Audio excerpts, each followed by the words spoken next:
If you're a sufferer of procrastination, if you're somebody like me that's had £1,000,000 ideas floating about in the mind all day, for days, for weeks, for months, and for years, and they never come to fruition.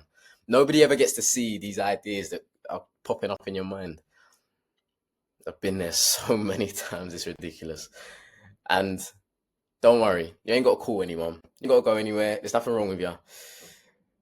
We're going to be going into how to start before you know how, and why we all do it every day, but we don't even realize we do things we don't know how, and how starting with that idea, moving forward with that thing that's been in your mind for years, that hobby maybe that you want to get better at, guitar, you want to play guitar, but you think, no, I'm going to be rubbish. This is why you should start before you know how. So by the end of this video, that idea that's been floating around here for 10 years. No, I'm probably not that long, but maybe a couple months, maybe 10 months, that idea is coming up. So tune in, lock in, stay with me, and let's get into where we should start, or how to start before you know how. So a couple things, first of all, to get into. Starting before we know how is something that we all do. We all do every day. We all do stuff that we don't know how to do, and then we end up knowing how to do it. I look at this laptop right now, the screen's open. I remember the day I first bought this laptop, I didn't understand MacBook. I didn't understand. I literally opened it up. I could go onto Safari, I could go onto Google, type something in. That's it. I swear to you, I didn't know how to use this thing. But there was a day for that. And now the day is different. Now, that's like with anything. There's a time where you picked up the thing, the guitar, and you didn't know how to do it. But you played it. You gave it a go. And now you're a fantastic guitar player. Or you might not be. You might still be a bit rubbish. But you get the drift.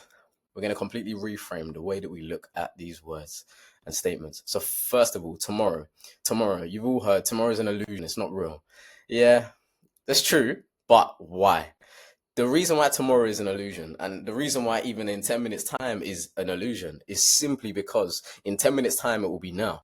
Because in 10 minutes it will be now. In an hour's time it will be now. And in 3 months, you'll go 3 months, you'll travel 3 months, and then you'll be in the now. We are always in the now. And that is why time itself is an illusion. Now, that's not saying you have to do everything right now today, but it's about saying you have to start now, because the concept of time itself is not real. Now, the second one is the current condition that we are in is our perfect condition. The current condition that we are in is the perfect condition.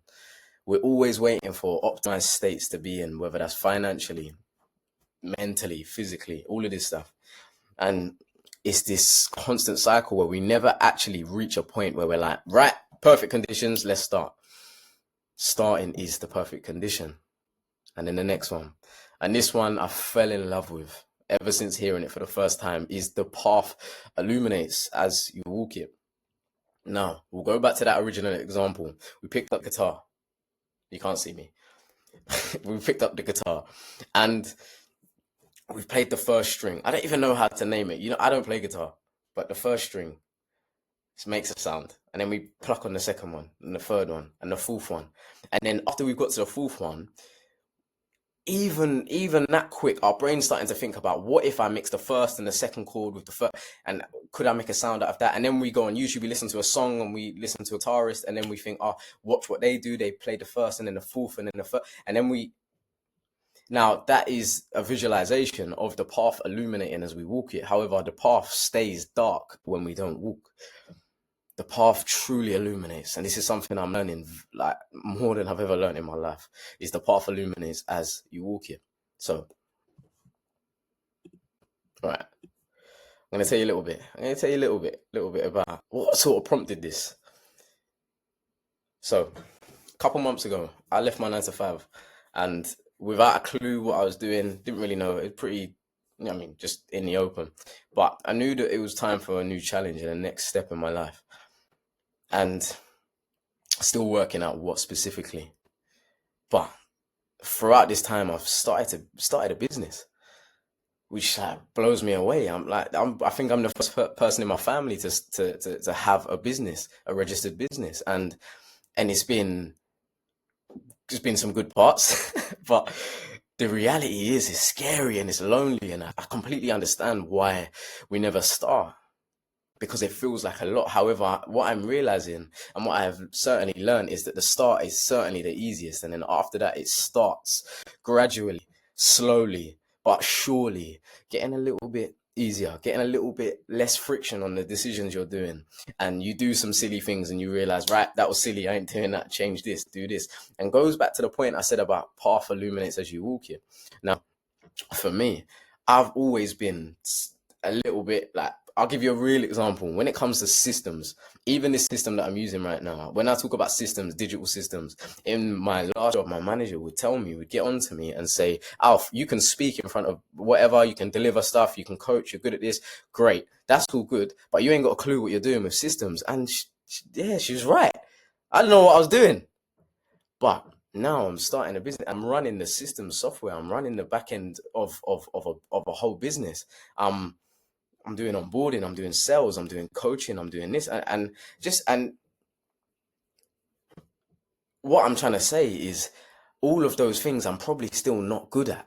However, I'm being exposed to opportunities to develop in them. And this is what I'm trying to lean into. When I say start now, is that we always start at the bottom level. We always start at the lowest level possible until we start doing these things. I'm learning so much about marketing, about accounts, about sales, literally learning so much about sales, creative work, graphic design, content. So much of this stuff you end up learning, and you always look back in 6 months' time. If you start today, in 6 months' time, you're going to look back and you're going to think that was rubbish. But you only have an idea of what's good or bad based on the improvements you made during that 6 months. And this is why starting now is the most important thing. In 6 months' time, I'm looking forward to it. In 6 to 8 months' time, I'm gonna look back and think that was stupid. Why did you do that system that way? Why didn't you just AI could have sorted that, or you could have done? But this is the process, and you only get to that stage. And the reason why I'm so passionate per se about this is because we can go online, go watch loads of YouTube videos, and we watch people that are already completed, already established, and they're telling you that do it this way, and whatnot. But they're telling you what they do now, and they're not telling you what they done back then. And they only got to where they are now because of what they done back then. And it's the exact same with us, our ideas, the thing that we need to do. There's a decision right now that we all know we need to make. We all have that one thing lingering. It could be an idea. It could be something that we just want to do, but yet we don't do it. Anyways, I wanted to keep it brief. I hope that makes sense. And I hope more than anything that you're sitting there thinking, yeah, I should do that thing. And that today you do something towards that thought that you have about doing that thing that you want to do, and moving that needle forward towards the dream. Because we've got 75 winters, 75 summers, 75 autumns, 75 whatever. I don't know if there's another season. But we've got 75 if we're super lucky. Now, I don't want to put a downer on this, but a Premier League footballer passed away today. Condolences to his family, and it just makes you think about, wow, could just all be gone like that. Why are we waiting? Start before you know how. I'll see you in the next one.